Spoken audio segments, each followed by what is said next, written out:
না, আজকে তার প্রমাণ।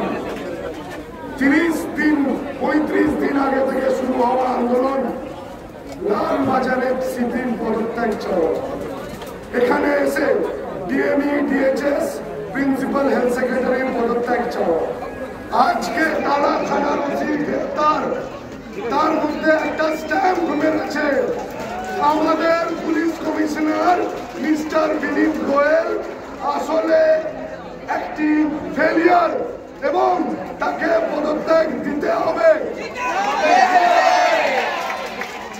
আজকে সন্দীপ ঘোষের গ্রেপ্তার আমাদের দাবির ওপর শিলমোহর মেরেছে।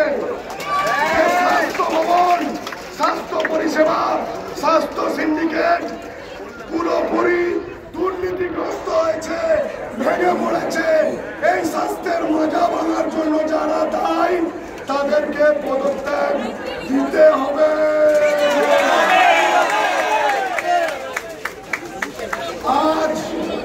আজ সকালবেলা মাননীয় মুখ্যমন্ত্রী আমাদের এই ভাঙা মঞ্চে এসে একটি সদার্থক বার্তা দিয়েছিলেন আমাদেরকে যে তোমরা এগিয়ে এসো, তোমরা এগিয়ে এসো, আমরা আলোচনা করতে প্রস্তুত, আমরা এই স্বাস্থ্যের বেহাল দশা ফিরিয়ে আনতে প্রস্তুত।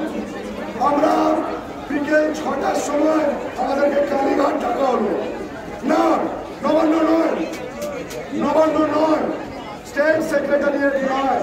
আমাদের দাবিগুলো যথেষ্ট অফিসিয়াল দাবি, আমাদের দাবিগুলো কোনো রাজনৈতিক দাবি নয়, কিন্তু তাও আমাদেরকে কালীঘাট ডাকা হলো। তাও ওনার আজকের এখানে আসার সদার্থক বার্তাকে নিজের মনে রেখে আমরা কালীঘাট গেছিলাম কথা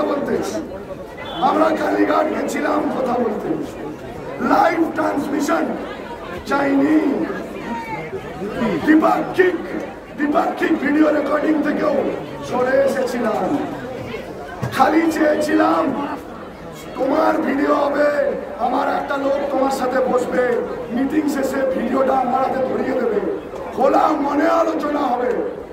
শেষে সেখান থেকেও আপোষ করতে চেয়েছিলাম, চলে এসেছিলাম।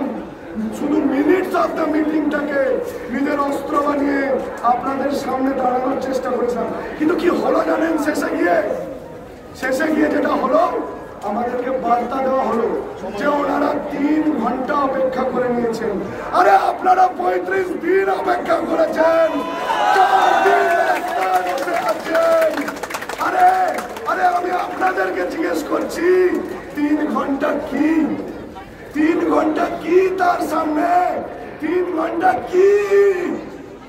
আজকে আমরা বুঝতে পেরেছি যে এই ঘটনা যা ঘটেছে তার মধ্যে এই ইনস্টিটিউশনাল মার্ডার এর গন্ধ আমরা পেয়েছিলাম অনেকদিন আগেই। আজকের অ্যারেস্ট গুলো এবং পর মিটিং এর চাওয়া সত্ত্বেও সেগুলো ভেস্তে যাওয়াতে সেই ঘটনাবলীতে শিলমোহর পড়েছে, শিলমোহর।